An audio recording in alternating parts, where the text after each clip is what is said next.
Olá! Hoje a gente vai dar uma olhada num texto antigo que, olha, é muito mais do que só uma lista de regras. Deuteronômio 17 é, na verdade, um verdadeiro projeto. Pensa num plano mestre para construir uma sociedade do zero de uma forma coesa, funcional. É disso que estamos falando. Essa é uma pergunta, uau, universal, né? Como é que se começa uma nação do absoluto zero? Pois é, este capítulo nos oferece uma resposta. E que resposta! Fascinante, detalhada, de mais de 3.000 anos atrás. Então vamos lá, vamos mergulhar nisso para ver como cada pecinha se encaixa. Bom, todo grande projeto precisa de uma base sólida, certo? E para essa nação, a base de tudo, o alicerce, era a relação com o divino. A primeiríssima instrução já define o padrão para toda a estrutura que vem depois. A regra é bem explícita: só o melhor é digno de ser oferecido. Nada com defeito, nada imperfeito. Isso já estabelece um princípio fundamental, sabe? A devoção exige excelência, não as sobras ou o que tem pouco valor. Mas tem um simbolismo ainda mais profundo por trás disso. Olha só que interessante. Segundo os comentários, um animal sem mancha não era só uma questão de qualidade física, não. Ele apontava para a perfeição moral de um sacrifício futuro, um sacrifício definitivo.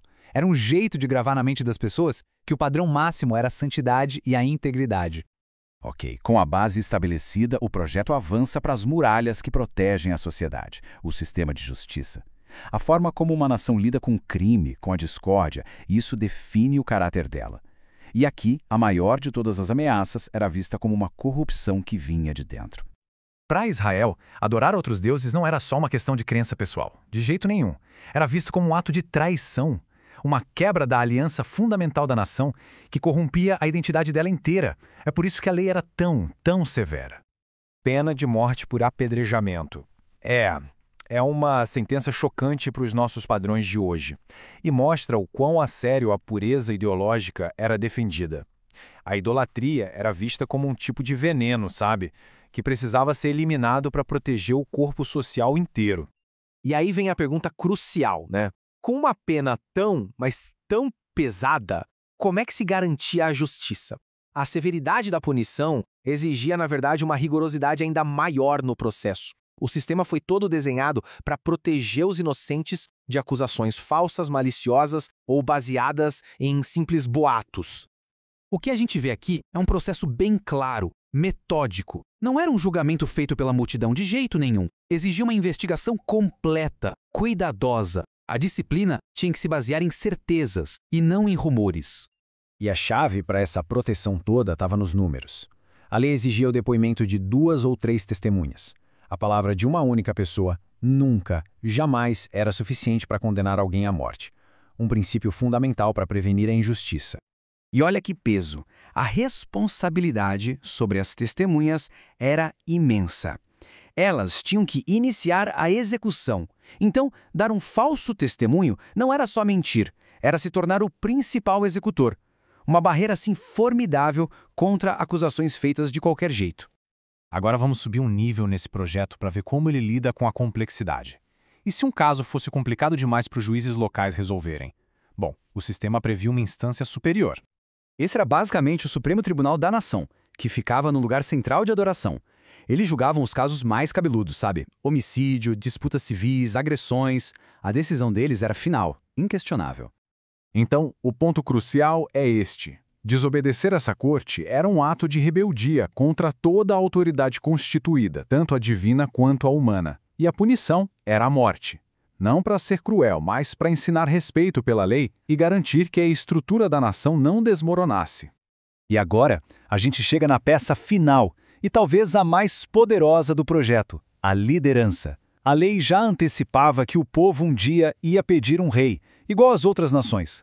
Só que este não seria um rei qualquer. É aqui que o projeto bate de frente com um modelo de realeza da época. Os reis vizinhos baseavam seu poder em 3 pilares, basicamente: poder militar, alianças políticas e riqueza pessoal. Deuteronômio 17 ataca diretamente cada um desses pilares, proibindo o excesso em todas as 3 áreas. Cada limite tinha um propósito muito claro. Proibir muitos cavalos era para que o rei confiasse em Deus, não no seu exército. Muitas esposas era para evitar alianças que levassem à idolatria.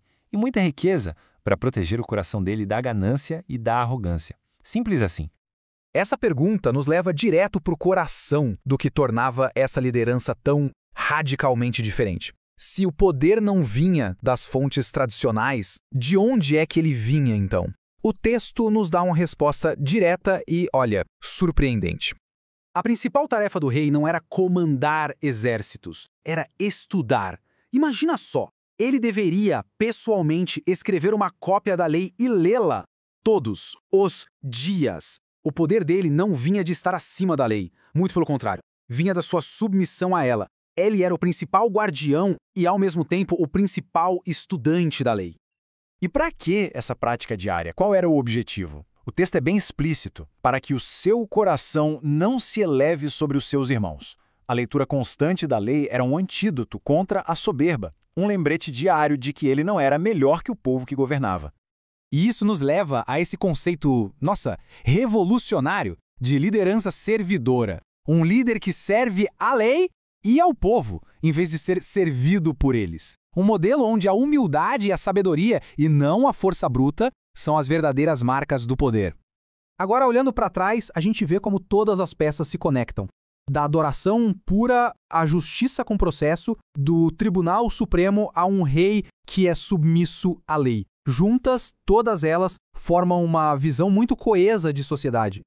Essa é a grande ideia que unifica o capítulo inteiro. Ninguém está acima da lei. A autoridade máxima não está em uma pessoa, mas nos princípios da própria lei. É um sistema de responsabilidade universal. E assim, este projeto tão antigo nos deixa com uma pergunta muito, muito atual.